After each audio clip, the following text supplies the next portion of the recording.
Fala pessoal, dando continuidade aqui à nossa série. Thiago Alves, contrabaixista aqui do meu lado, e a gente falou sobre um álbum dos anos 40, um álbum dos anos 50, e hoje falando exclusivamente do disco Central Park North, certo? Certo. De Ted Jones e Mel Lewis. Isso aí.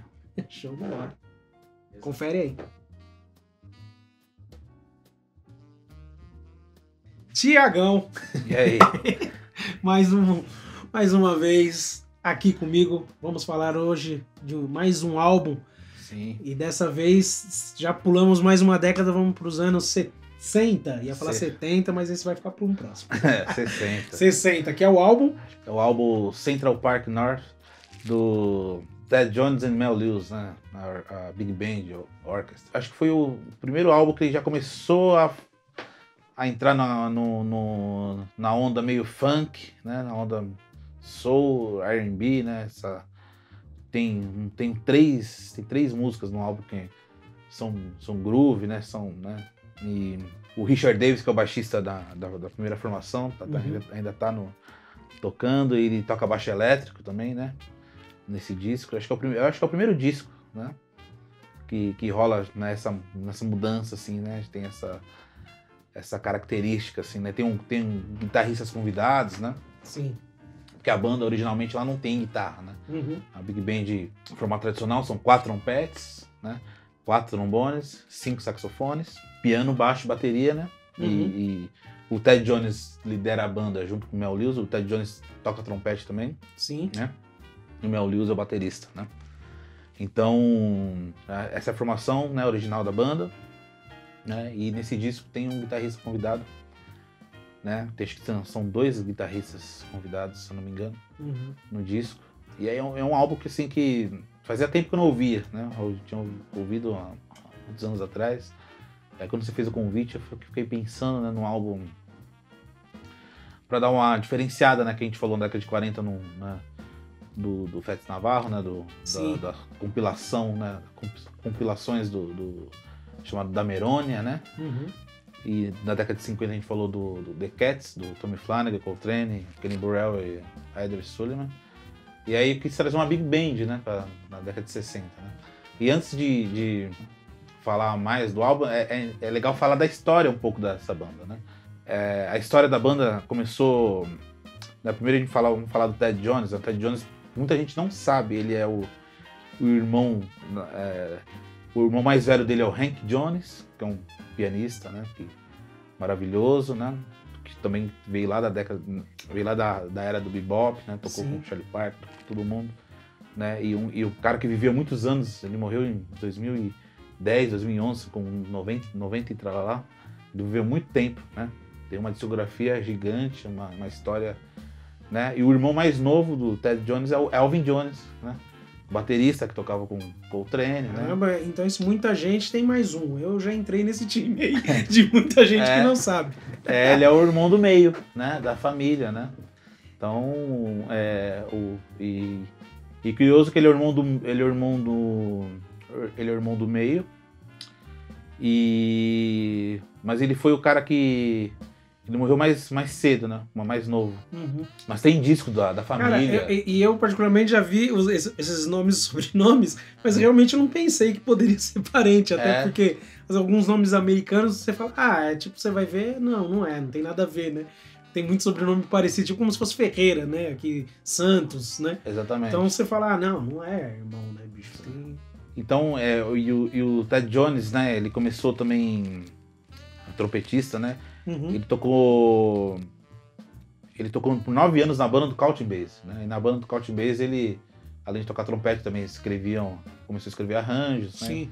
Começou a levar composições, né? Ele ajudou muito o Count Bass a organizar a banda também, né?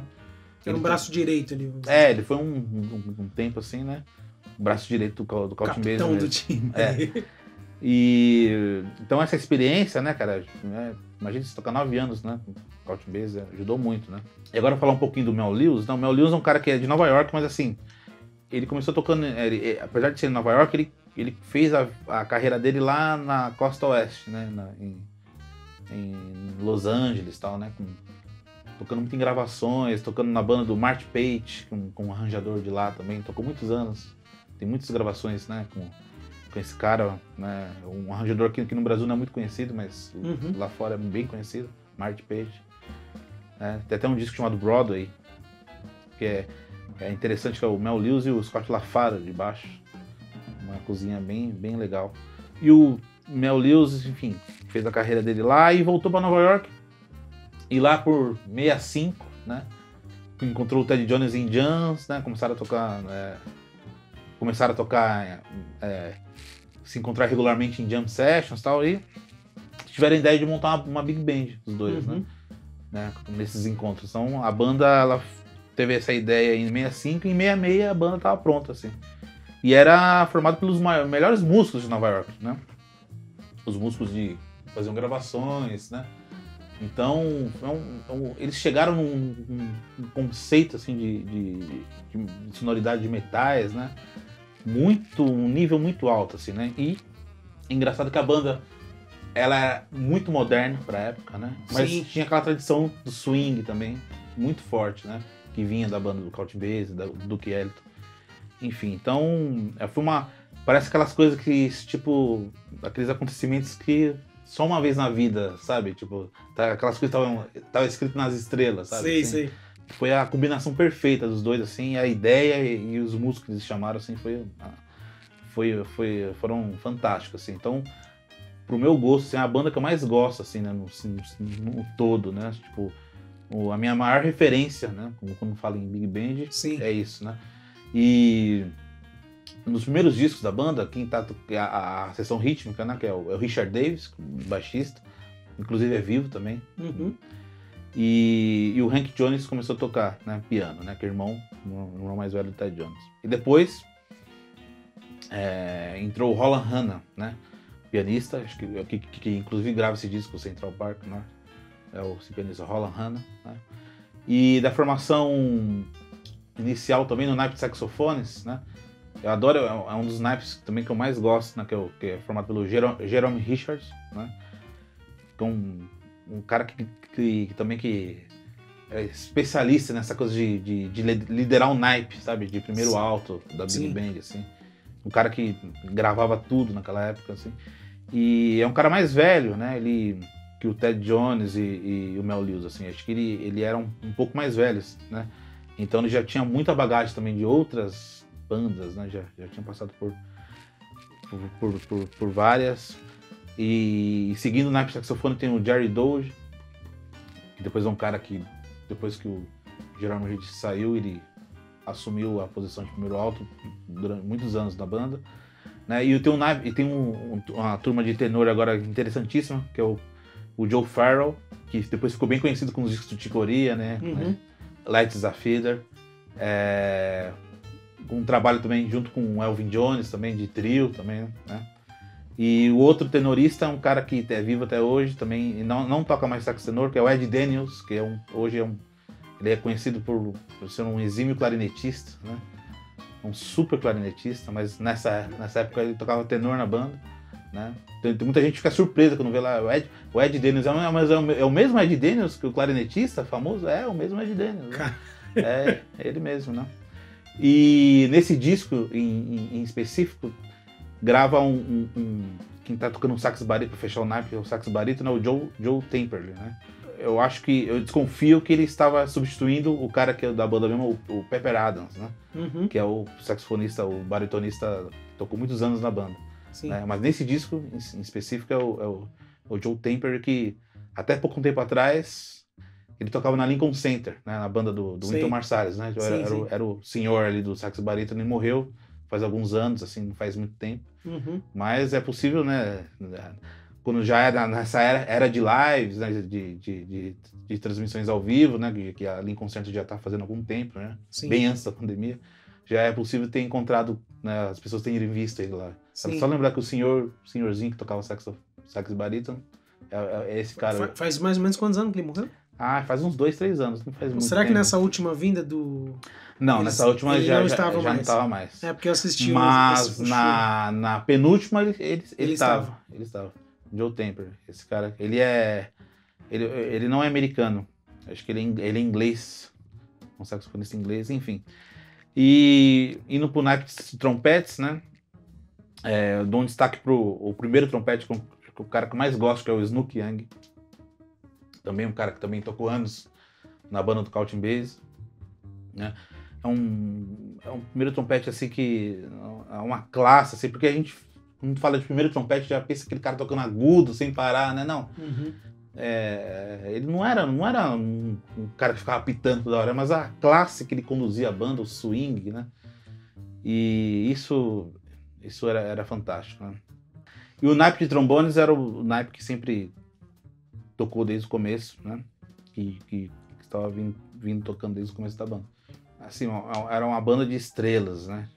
Tipo uma seleção, né? Era uma seleção da época, assim, né? Tipo, e nesse álbum, assim, eu gosto de todas as músicas, mas tem duas músicas, assim, que me tocam profundamente, assim, que uma é chamada Quietude, né? Inclusive, eu gravei essa música no disco do Luiz Melo, né? Uhum. Luiz Melo Drill. Ele que gosta de tocar... Ele gosta de tocar temas, né? Ele também é super fã do Ted Jones, ele toca alguns temas, né? Então, esse é um do que ele gosta de tocar, né? E tem uma composição do primeiro álbum, o Jeremy Richardson, que é chamado... Desculpa, esse álbum que você tá falando do Luiz Melo é aquele que tá no Spotify. Sim, é o Luiz Melo Trio. O Luiz Melo e o Vitor Cabral, né? Exatamente. E tem uma composição do Jeremy Richardson, que é o sax alto da banda, chamado Groove Marchand, né? Que é um clássico, acho que foi a primeira gravação que teve, né, na banda, né? Foi do Groove Marchand, foi nesse disco. E acabou virando um clássico das big bands, né? Big band que gosta de tocar swing, tocar jazz, né? Elas sempre acabam tocando Groove Marchand. A minha big band, a Red Hat Big Band, faz parte do nosso repertório, né? Sim. Então, a composição do Jerome Hirsch e arranjo do Ted Jones, né? E agora falando da questão dos arranjos, cara, o Ted Jones, a questão dos voices, né? Como era interessante, assim, como ele conseguia levar o espírito dele pra caneta, assim, que é um negócio muito difícil, né? Então, mas você sente a alma dele, assim, nos arranjos, né? Tem essa coisa meio, né? Sempre tem um teor meio gospel, soul, né? Blues, assim. Cara, e sempre muito bem escrito. E sempre tem umas bombas, assim, inesperadas, assim, tipo... Cara, é uma escola, assim, de arranjo, assim, que... É como eu falei, acho que a banda, num todo, chegou num nível, assim, que eu acho que eu nunca mais vi uma outra banda que chegou no mesmo nível, sabe? Assim, tipo, sim. Foi aquela conjunção perfeita, né? Aquele momento mágico, né? Vamos Exatamente. dizer. Puta, os caras bateram no ápice ali. Sim. Caralho, legal pra caramba. E a banda, ela continuou, entrou na década de 70, né? E na década de 70 já também tem alguns discos, né? Como tem essa coisa mais funk também, né? Sim. Inclusive você estava falando do disco Consummation, né? Lá, né, tem um famoso Us, né? Que as big bands aqui de São Paulo também gostam de tocar, né? Que é um funk bem conhecido. E a banda, para quem muita gente não sabe também, né? Que a banda ela continuou tocando. Quando ela estreou em 66 no Village Vanguard, né? No bar lá em Nova York, né? Tocando todas as segundas, né? Então a banda tocava toda segunda-feira, né, e foi indo, e foi continuando. A banda foi... Né, esse álbum, o Central North, ele é de 69, né? Foi gravado em 69 e lançado em 69 mesmo. Entrou a década de 70, a banda também continuou tocando toda segunda, fazia as viagens e tal. No final da década de 70, o Ted Jones, ele repentinamente, assim, ele, mudou pra Dinamarca. Foi morar na Europa, né? Foi até uma surpresa, assim, pro pessoal da banda, assim, foi um negócio inesperado, mas ele mudou. E o que aconteceu? O Mel Lewis continuou com a banda, né? Então a banda ficou só o Mel Lewis, não tem mais Ted Jones. O Ted Jones foi pra Dinamarca, foi trabalhar na Big Band da rádio lá de Copenhague, né? Também começou a escrever também pra eles, tal. Tem discos lá também maravilhosos, tal. E o Mel Lewis continuou com a banda, fazendo shows, tocando toda segunda, né? Uhum. Entrou a década de 80, o Counting Bass morre, né? Morre em 84. E aí que os caras convidam o Ted Jones pra assumir a banda do Counting Bass. Porque tem toda a história, né? Fez parte da banda. Sim, sim. Né? E ele volta para os Estados Unidos, né? Mas foi por um curto período, assim. Ele ficou, né? Ele volta, ele aceita o convite, tem até vídeos, né? Ele na frente da banda do Counting Bass. E isso o Mel Lewis também continuando tocando toda segunda, né? Mantendo a banda aquela também. Banda. Exatamente, né? E ele cuidando da banda do Counting Bass, né? Só que durou muito pouco tempo, durou 3 anos só, e ele morreu em 87, né? Teve um câncer, ele voltou para Dinamarca e cuidou lá e até a morte dele, assim, foi uma pena, né? Sim. E detalhe, né, que onde eu queria chegar, que muita gente não sabe, a banda, o Mel Lewis continuou com a banda, né? E depois o Mel Lewis, né, pra frente morre também. Só que a banda continua tocando toda segunda-feira, né? E a banda se transformou na Village Jazz Orchestra, né? Caramba. Que é a banda que toca até hoje, né? Puta, então, velho. em 2016 eles fizeram 50 anos, né? Tem até disco, comemoração, né? Você não tá tocando hoje por causa da pandemia, mas quando as coisas voltarem ao normal, né? Eles vão voltar lá a tocar toda segunda-feira. estão né? na pausa igual todo mundo. Exatamente. Mas, caramba. Mas essa é muito legal. Curioso, hein? Essa aí eu não sabia. Na verdade eu nem conhecia, particularmente, eu não conhecia essa banda, né? Sim. Eu já tinha visto Ted Jones, sim, mas eu não sabia dessa banda específica. Eu fui saber que há 2, 3 dias antes a gente tava fazendo esse papo aqui, né? Sim. E Tanto é que hoje virou quase uma atração turística, né? Você tá numa segunda-feira em Nova York, você tem que ir lá assistir. Né? A Big Band, o pessoal fala Big Band do Village, né? Nós brasileiros, mas chama Village Jazz Orchestra. E né? quem assumiu, tipo, arranjos, ou eles meio que dividem entre eles lá? Você sabe? Acho que depois do Mel Lewis, cara, o trombonista que tocava, né, o John Mosca, se não me engano, ele que começou a cuidar, né? Teve um pianista também, o Jim McNeely, também era um dos líderes. Então, e hoje quem cuida da Vanguard Jazz Orchestra é o Nick Margione. Haja nome pra... Ainda bem que isso aqui tá sendo gravado, hein, bicho? Porque é nome pra caramba. E... Ô, Thiago, agora eu até perguntei, né, quem é que tá cuidando, mas esses caras com tanto tempo assim, como eles já têm um puta entrosamento, é normal, é tradicional um meio que cuidar de meio de tudo, arranjo, tudo, ou todo mundo dá um pitaco, já tem essa liberdade, ou não tem, eu não sei como que é uma característica, uma big band, como que eles se organizam, né? Se os caras só chegam lá e falam, não, eu venho aqui, tem que tocar, ou se eles têm aquela troca de ideia, faz assim, faz assado. Cara, eu acho que como é tudo baseado em cima da... Né, assim, apesar de ter continuado, né? Ted Jones, Mel Lewis e Vanguard Jazz Orchestra. E a Vanguard tem discos já com, né, deles, já tem vários discos deles próprios e tal, né? Tem um repertório além dos arranjos do Ted Jones, tem um repertório deles, né? Sim. O arranjo do Jim McNeil, arranjo do Bob Brookmeyer, trombonista. É um conceito assim que já vem das escolas, lá, no caso dos Estados Unidos, né? Então, a pessoa já vai lá fazer um sub, vai tocar, já sabe o que vai acontecer, né? Já sabe como se portar. É uma tradição, né? Sim, uma tradição, né? Mas sim, já ouvi dizer que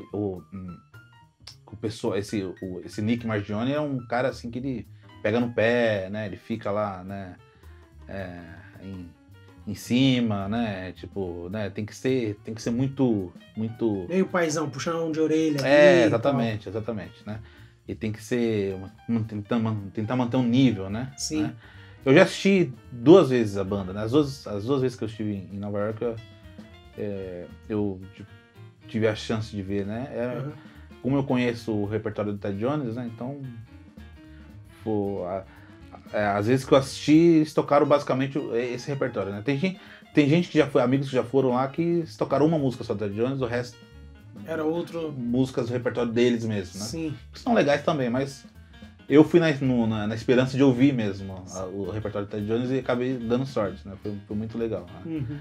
Então você chega lá, pô, você vê os caras tocando no lugar, né? Que os caras estão lá há 50 anos, né? E tocando uma música, né? Tipo, pô, né? A música do disco que você ouviu que foi gravado ao vivo lá. Né? É muito louco, né? É muito louco, né? É muito legal. Então. E é lotado, cara. Toda segunda toda segunda 2 sets, né? 8h30 e 10h30, se não me engano. Ou 7h30, 9h30, não lembro. E esse repertório tem a ver com esse disco, exatamente? Ou também tem. É mesclado de outro com outros? Mesclado de outros, claro, né? Sim. Mas também tem. Esse Groove Merchant, por exemplo, é muito famoso, né? Eles tocam até hoje. Foi gravado, a primeira gravação tá nesse disco, né? Do Central Park North. Tá. Né? E o Tiptoe, né? Que é uma música muito famosa também, um arranjo do Ted Jones. Tá a primeira gravação, se eu não me engano, é no disco Consummation, que é no ano seguinte, 1970. Uhum. Enfim, tem arranjos lá do primeiro disco de 66, que é ao vivo no Village Vanguard também, né? Então é muito bacana, cara. Você está lá, né? E assistir a banda, né? Um lugar pequenininho, né? Uma big band tocando, né? E você fica... A primeira vez que eu fiquei de frente, assim, pro primeiro alto, assim. Nossa, você via a partitura dele, assim. A minha cara tava aqui, assim. Que da hora. Né? Você via aquela pressão. Você pensava, meu, os caras, há 50 anos atrás, era assim, nesse mesmo lugar aqui. Você fica, né? Que legal, Puta, né? é louco. Aí você vê o John Mosca lá. O John Mosca entrou na banda... na década de 70, né? Puta, o John Mosca, pô, o cara tocou com o Ted Jones, com o Mel Lewis, né? O Ralph Lalama, saxofonista, né? Que tá lá até hoje. Porra, bicho, haja segunda-feira, velho. É. Eu vou colocar até na descrição quantas segunda-feiras eles estão fazendo. Eu vou calcular. Porque, mano, é muita coisa, bicho, até hoje os caras estarem fazendo, cara. Uhum. Eu queria falar uma coisa também, que o John Mosca tá há quanto tempo já aqui? Então da década de 70 aí dentro. Já tá voando, né? Ele saiu da banda, Eles já jogaram o raid, jogaram isso vai ficar, não vai editar não. Jogaram Baigon, jogaram... O Mosca ainda tá voando, e voando alto, hein? Voa alto e voa baixo. Você comentou desses 3 álbuns, né? E ainda eu falei, pô, Thiago, vai falar dos 3 álbuns, mas passa o link pra eu ouvir, né? Uhum. E não deu tempo, assim, de eu ouvir, assim, ter uma assimilação, mas eu ouvi por cima. E aí eu ouvi o primeiro álbum da década de 40, ouvi o da década de 50, aí você já sente aquela diferença de sonoridade, de qualidade de áudio, né? Mesmo sabendo que o de 40 tava bom pra caramba. Mas você já sente aquela diferença, até o clima ali dos caras, o jeito de tocar, você percebe que tem uma mudança. Só que eu ouvi, na verdade, eu ouvi o primeiro álbum algumas vezes, o segundo eu acho que eu ouvi umas 2, 3 vezes. E aí quando eu fui ouvir esse dos anos 60, né, que é do Ted Jones, e eu ouvi no mesmo dia, assim, eu tava em casa, arrumando as coisas assim, eu coloquei um, fui ouvindo, coloquei o outro, ouvi, e entrou nesse. Puta, bicho, foi legal porque foi uma puta surpresa, que eu tava esperando, eu tava naquele clima, né, do bebop ali, e aí eu falei, vai entrar o de 70, vai dar uma diferençazinha, mas... Pô, bicho, aí veio um outro som e na hora, no meio da madrugada, até te mandei um trecho do áudio, falei, caramba, esse som aqui. Pô, e uma surpresa, porque tem um lance funkeado pra caramba. E eu comecei, é aquele clima, né? Eu tô em casa aqui, eu tava meio que... Eu coloquei, bem na hora que ia começar esse álbum, eu meio que dei aquela... Apaguei a luz e tal, falei, vou deitar aqui, vou dar uma relaxada. Aí, de repente, eu tava aqui de pé, falei, pô, esse som aqui é bom, caraca. Né, meu, é outra vibe, né? Sim. E é legal que, puta, tudo é a linha do jazz, nesse lance da improvisação e tal. E tudo ligado, né? Sim. E só me tira uma dúvida, depois de porque eu tava ouvindo tudo novo, né? Mas do começo ao fim é baixo elétrico que tá? Não, ele toca baixo elétrico as 3 músicas meio funk, né? Sim. Tem inclusive acho que a primeira faixa é Tom Way. Tem aquela Jive Samba com a música do Nat Adderley.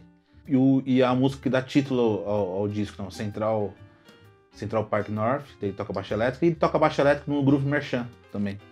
Tá. Então, e nas outras 2, que é o Quietude e o Big Dipper, ele toca baixo acústico, né, o Richard Davis. Então, porque eu ouvi, eu fiquei com essa coisa... Quando eu caiu a ficha assim, acho que tava na segunda música, eu falei, peraí, mano, é um baixo elétrico? né? Mas depois eu ouvi inteiro, mas também eu tava em casa ali, no outro clima, eu não prestei uma atenção. Uhum. Eu falei assim, puta, bicho, que louco, que viagem, né? Porque a gente já tô acostumado, né? Pô, é Big Band, é o baixo acústico, né? Sim. Meio que óbvio, né? E não, ali, tipo, teve uma hora que eu ouvi e falei assim, peraí, mano, é um baixo elétrico isso aqui, bicho. Muito louco. É engraçado que você falou disso, né, que surpresa, né? Uma das coisas que eu mais gosto da banda também é da sessão rítmica, é isso, porque você pega as bandas, né, que vieram antes do Kieriton, Couchbase, tem aquela coisa da sessão rítmica, né, faz uma espécie de uma locomotiva, né, e os metais, né, preenchem, né, esse conceito que é muito legal também, é muito importante ter esse conceito, e eles chegaram mudando um pouco isso, né, tem isso também, só que eles interagem mais começa a interagir mais com solistas, né? Sim. Né? Então, o Richard Davis, se você prestar atenção, ele tá o tempo todo, né? Ele conduz, mas ele tá todo o tempo sugerindo, ele tá, né, fazendo contraponto, ele tá... Quem conhece a história dele sabe que, né, que ele foi muito ligado ao movimento free jazz, né? Então, ele tem essa coisa, né, tipo, de tocar livre, né? Esse conceito, assim, né? Sempre é um dos baixistas prediletos, assim, né? E sempre experimentou coisas novas, né? Sempre teve esse espírito, né? De sair das amarras e tocar, né? E quebrar o pau. Que é uma coisa que já é tradicional, que vem lá de trás, que é o lance. Como você falou que surgiu o bebop, foi esse lance. Sim, Os caras saindo um pouquinho daquelas amarras naturais, aquela coisa, obrigação que tinham. E isso se vai se perpetuando até hoje, exatamente, né? Exatamente. Então, não, a linguagem é essa, mas e se for assim? E se, né? E aí, esse é o legal do jazz, né? Essa lance de se expressar. Se expressar, né? E você poder se expressar, né? E criar, né? Cada vez criar. Exatamente. Não só criar por criar pra ser, quero ser diferente. Não, é criar porque a música dá essa liberdade, exatamente, né? Exatamente. Exploração, né? Sim. Então o Richard Davis, ele, né? Tanto é que você pode pesquisar no YouTube, você vai ter lá o concerto dele de baixo solo, ele com baixo cheio de treco, né? Tocando de arco, fazendo experimento, né? Então, enfim, é um cara que sempre teve essa mente aberta, né? Sim. Então isso que foi muito bacana, né? Na banda do Ted Jones, né? Essa interação entre eles, né? Por isso que eu acho tão importante como eles são como um conjunto, né? Como um grupo mesmo, né? Um grupo unido, um grupo entrosado, né? Isso é bacana. O cara não tá ali só lendo uma partitura, sabe? Você pega, né? Hoje a gente tem acesso a muitos arranjos, tá dizendo? Você pega uma partitura, tá, ok, tem uma cifra, tá, mas como o cara interpretava isso que é legal, né? Então, e o solista também era muito, né? O próprio Ted Jones solando é muito bom, né? Muito, e os saxofonistas, né? O Joe Farrell, né? Os discos tem o Pepper Adams, né? O Pepper Adams foi um baita solista, né? Quem tocou na banda também, muita gente passou pela banda, assim, né? Muita gente que é famosa, assim. Tem até um programa chamado Jazz Casual, né? Que você encontra lá o Handbrecker no Nike, né? Muita gente não sabe que o Handbrecker tocou. Né? O Handbrecker tocou lá também, né? O Joe Henderson tocou na banda também, saxofonista, né?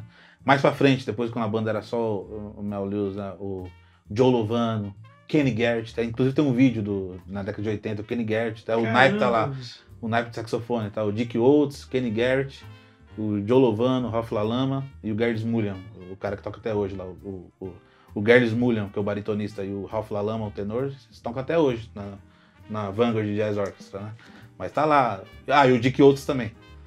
Então, Kenny Garrett, Joe Lovano. Então, depois entrou Steve Coleman, passou na banda, enfim. Puta merda. São vários músicos. Como se fosse uma casa-escola. Exatamente. Tom Harrell tocou na banda, né? Dave Douglas, trompetista também, super importante, tocou na banda. Enfim, então Puta, tem uma energia muito foda ali, né? Sim, então é uma escola, né, de Big Band ali, né, viva até hoje, né, que é uma referência, né, muito, muito forte, muito boa, uma tradição que eles conseguem manter, que é maravilhosa, né? Em um nível altíssimo.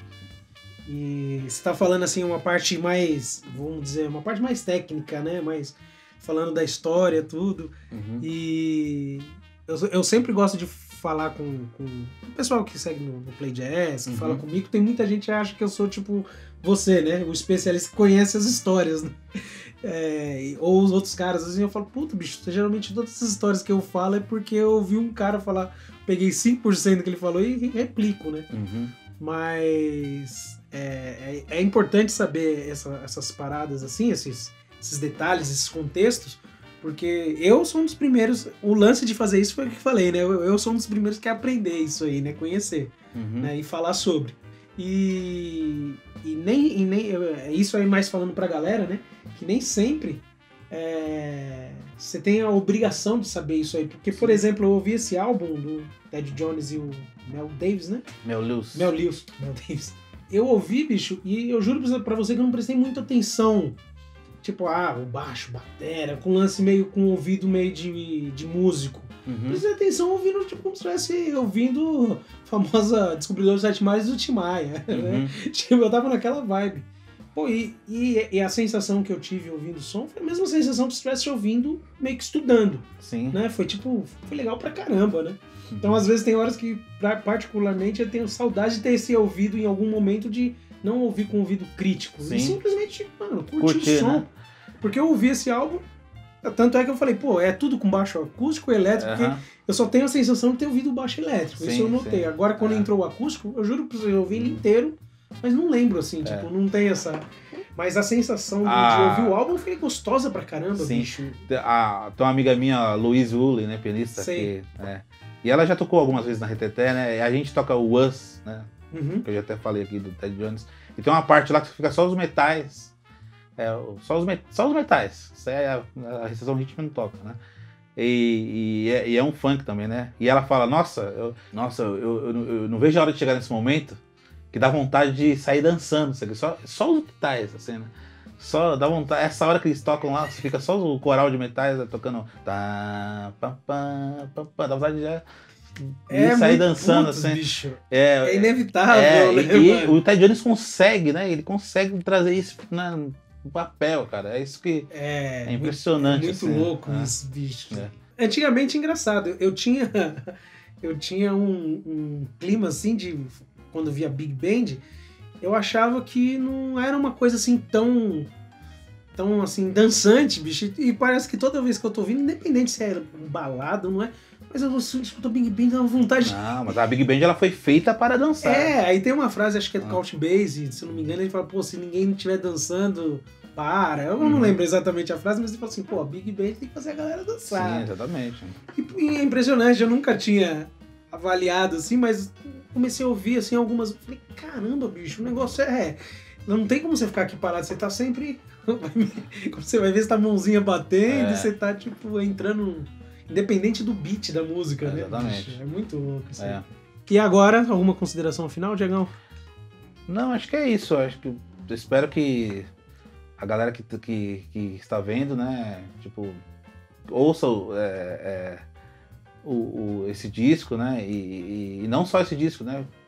Pesquise também o primeiro disco da banda de 66 e ver como que a banda vai mudando ao longo do tempo. Acho que isso é importante, né? E ouvir um disco de hoje da Vanguard Jazz Orchestra, né? Como que soa, né? Então, eu acho que é legal essa pesquisa, né? Sim. Então, essa pesquisa também sobre o Ted Jones, né? Sobre essa coisa da caneta dele, né? Como era muito... Tem um amigo meu, né? Um grande músico, arranjador, acho que é o cara que eu mais... que eu conheço, que mais entende sobre Ted Jones, o cara que mais pesquisou, que é o Alexandre Mihanovic, né?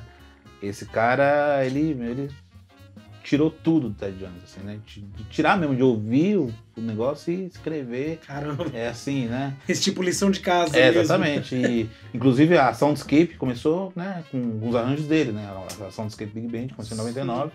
Né? Tem o primeiro disco deles, o Maybe September, que acho que 90% dos arranjos é do Alexandre Mihanovic. E ele mesmo fala que foi um estudo, né, de parecer o Ted Jones, né? Porque é a maior referência dele de arranjos, né? É uma das maiores, né? Mas o Ted Jones é o cara que ele conhece cada detalhe dos arranjos mesmo. Ele sabe como funcionam os voices, né? Então, é até legal para quem quer estudar com arranjo, né? Estudar orquestração, né? Sim. O Ted Jones é um cara que tem muito material, muito. E detalhe, a obra dele hoje está tudo documentada na William Patterson University, que fica lá em New Jersey, né? Então, a obra dele tá lá. E é muito fácil achar arranjos deles, né, na internet. Sim. Né? É legal analisar as grades, né? Tipo, ver, né? Ver um pau, né? Como que é o pau, né? Como que soa? Como que é? O que o trompete toca? O que o trombone toca? O que o saxofone toca? Né? Isso é um trabalho, uma pesquisa muito legal também, muito enriquecedora. Sim.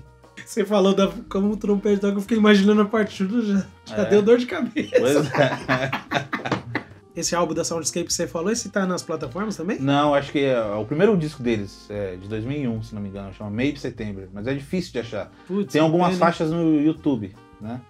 Que o Júnior Galante, que é o líder da banda hoje, colocou lá, mas é difícil e é um disco que é muito legal, que além do Alexandre tocando guitarra, tem o Lito Robledo de baixo, o Bob White de bateria e o Thiago Costa de piano, né? Na sessão rítmica ali, né?